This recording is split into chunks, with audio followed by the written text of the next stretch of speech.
anigye ba kurum obia anigye na ekoba ne se ya eya na dodo no a ebafie se bogafo na ba so hu kwansi abafie bogafo abegum omo ebuabu awu musika no wa aburuchi free January sa abri omo be spende ebedi ne kama enti obasa no aboga aba eto ho ayikufu no oyia no okwani nso wa prepare be $2,000 bi $1,500 bi de ne de su akora bi $800 bi to de abepie mu be enjoy ti Christmas no de eya na akoye ebra Ghana ha no nipa bafie pa na ye bafie anigye ani akwansra ekoso sanse bi beji o mani ye pie ye kotena pap ebinimo ko event centers ahodo ebi ne ye enche na chese December 25th night with the stars na eba so no ye ani wo Ratri Park inti December no de is all about enjoyment sanse afi akọ abetu enti ya na mu anigye no do so 2025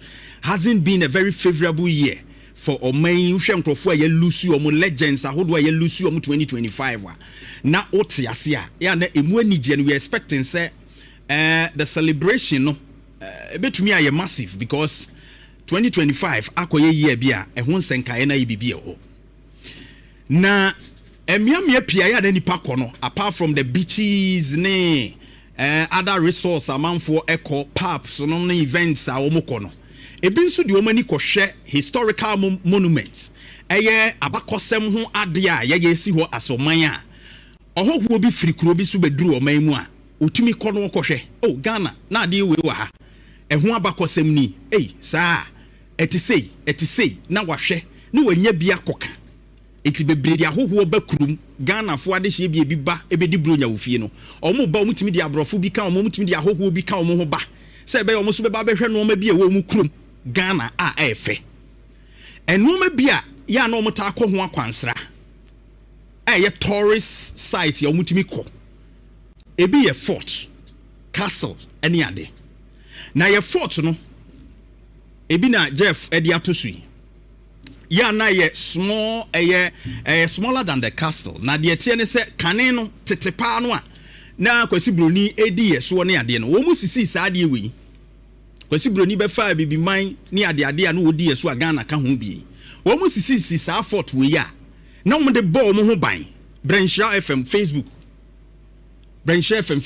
ni nyina eda ho na yeni enkomo ebinie na wo hwe fort no a wonu mu sisi wo mpoano coastal areas ne se be ya o mu dwadi a no mu die no o mu toto gold etototo other things no o mu fiase akura adwadie fa ni padwadie slavery eka ho no a wonu mu de fort yi wo mu sisi abo mu ho ban o masrafo ogum ebo ban se be ya no mo madi hu dwa no wonu bebo ho ban na su hyan ba abefako enti eye abakosemu adekira abaye tourist site ya enipa ba oman mu a wo mu de omani kohwe se be ya wo mu so be hu Ghana abakosem bra ni ye atwi Ghana fo bi se nkoa de wo mu fa de wo mu kọ ni ye di dwa brofo betena ha di dwa de wo masrafo gu a fort yi mu na wo mu de etocha ayen abibifo de nananom na nankanso anom a wo mu kun de wo mu ja to ho ma ayen ebi ye nkoa de wo mu kọ ye no we e abakosem a e kai ye no ma bebre Dabesha di o Facebook Nhyira 104.5. Enti ade we ya ade a enkrofo ba Ghana ha wo mu de wo mani kiremu se wo mu kohwe enti bronya duru se ya dodo no akọ so wo mu kohwe force ahodo a ewo oman mu na enanu fiada ihu sekrata bia beto abonten na sakrata wi efri eye Management and Board of Ghana Museum and Monuments Board GMMB na de omu kire nyina ne se Fort Apollonia Obenin Fort St Anthony Axim Honewo Fort Orange Sekendi James Fort Iwo Jamestown ena Asha Fort ewo eye Asha Town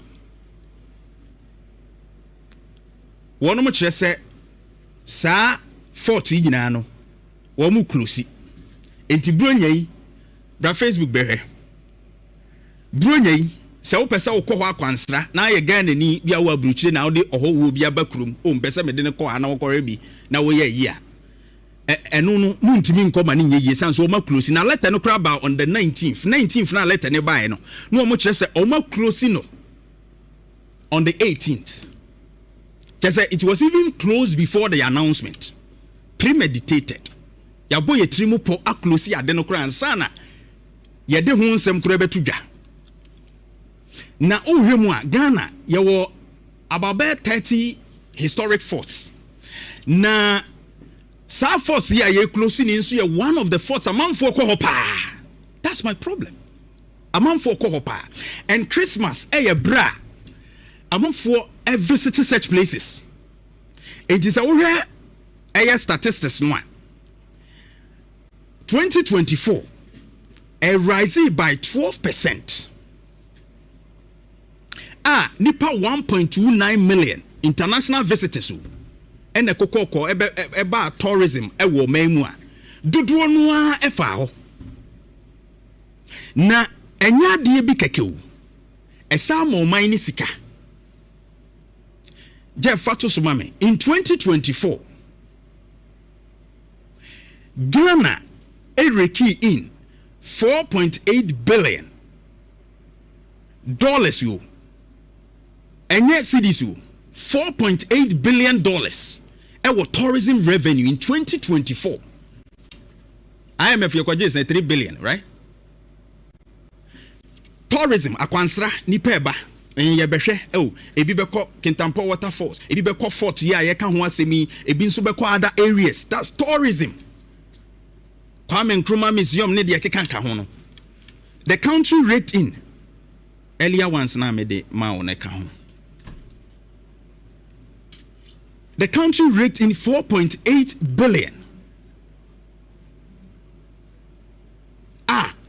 Chesene nye sika ketwa. Jeff, go back. Me send him out earlier pa. Evidence no Jeff de beto so. O man no nye sika e di free mu. Enya de ese yetoto na sekra. 4.8 billion. Let me resend to you my recent amount currently. Na ebusunya nkomo ayedi say ye ka 4.8 billion na IMF ye kwaje 3 billion pe. Yes ye close ene da ho no bra Facebook Nhyira 104.5 ene da ho no. Eje bi na make kan. It was reported by Ghana Broadcasting Corporation July 8, 2025 and a report of Sally Bassi and the filers are reporting ene da ho no. Facebook. Ghana records $4.8 billion in tourism revenue in 2024. Now, me when I'm say so this thing is so precious to us. Ade we ade a boy you say kwansra ma yesika we nyina na se de ni tourism ho e betimi anya sika pa so man you. And your gold board ye ne de but ye me ni tourism ho just a year we got $4.8 billion. Wow. Now, Menkotia, at the peak of tourism, tourism, akwansra, ebredrua, emuedene, nipa, ebefie, ebekrumuno. Yesi baby, akwansra ni bino, yatutum. Ye mani nye juma, starting from 18th. Adanya, ye pese, ye maintenance and safety safety norma and chese and some more can say ngunai yama details as to how serious this can be ebia ya nye within a day or two say ni besi nye munti aseye because maintenance there bibia ye maintenance every time and there are times to do maintenance. I'm not saying maintenance in yet. Maintenance, yeah, studio. I thought it me do my videos, maintenance. But the timing, bra. Would they be you won't see no? I say so proud them now on pry. Now fair about them about Akokoa be with them about Naku. I feel work of a pry. Pra them a prem for Tragun in Nasi. Say be near Coson. We never acted. We never thought of it. Zifa Gomeshi. tourism minister Jeff Anoso Sumami Mami Zifa Gomesi everybody realize ye Jeff, please follow me why me didn't even send the well here everybody realize ye say sadie we eyo hawa esi etimiti ye ni ehwe everybody realizes sadie we. And you've been a minister. You've been a minister for several months now. It will buy one quarter anya assessment via board on the really I can excuse them kakra because it was inaugurated by you, Gombasi, just about a month ago or some now we inaugurating the board on the omuni board on the I can't fault them too much. Mean to me and call Musu Bebre do woman executive director no and Sasha Krata said but they report to you the tourism minister. And Amibisa said you came before inaugurating this board just last month. And today monitoring now rounds by now call went to me and who said there's a problem with some of them which we could start earlier, knowing that December na December no a edru sabre no amanfo ba kwansra no sabre ni mom ne ebetu ade nim which gives us money. Not only that, and Crawford what area it gives them livelihood. Eba woni madwuma de man Crawford. Omo eto nsuo, omo eto aduane, omo eto normal around. Hospitality centers, omo hotels, guest house. Do you know the kind of revenue a raising man Crawford around? And at the peak of tourism, yes, you're closing. At the peak of tourism, December, debut, Adai, for so many months you became a minister. Went me and your rounds and share, and who say bibi koswa enye, it may start and tem. Now even at all, have you done the assessment to see say, you mark quite 2-3 days ya, ebia ebebu agunti, and year 2. Monkana Sanche, if you 2 days, 3 days, you might munti. What is the major reason? What is the critical situation here? Say maintenance. Maintenance, what is the critical situation here? Emma closely fought.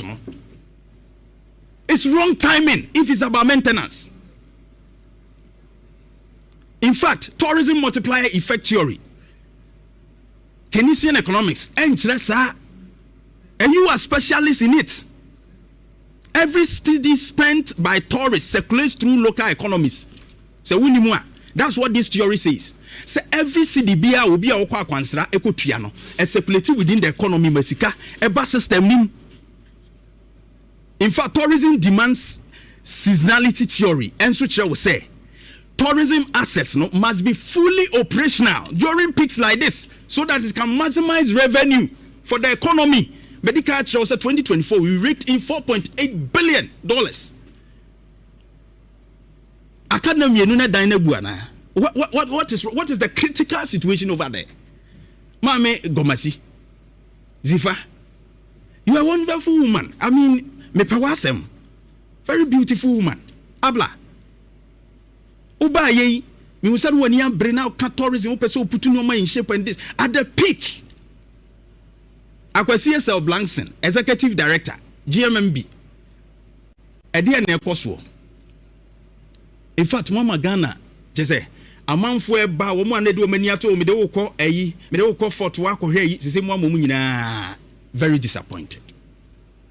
And the timing, moody information, no crash, and the reasons behind, you know. I mean, I think, say, are you too soft? This is wrong. And this must not repeat itself. A man for livelihood.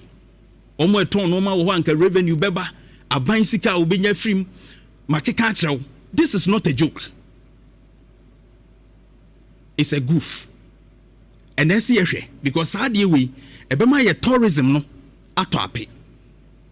Ebema tourism not atwape. You didn't need to so into a flight. Abedru Kromo say Horn walk or Jamestown the end walk or where the end walk on. Why disappointed? The information should have even come earlier. And if there is maintenance, be kurano and kesi ayen in tem and answer can't we even wait kakra ebi 2-3 days no and answer bia 1 week be for that. My question is, okay, say you jano 1 week time wa dey ne besie mon kan kire me simple. You jai 1 week time wa dey ne besie. This is serious. This is serious. I just am catch them say within 1 week, you know, a dine be dregu. Ne metiasie. But see ye be penti ye be ye wenti. Any onion earlier than feign ye be yes and woman dia. I mean, this is a shame to our tourism. Mami Gomashi. This must not happen again. And yet, Nhyira 104.5. Mame mo His Excellency John Dramani Mama Apaso.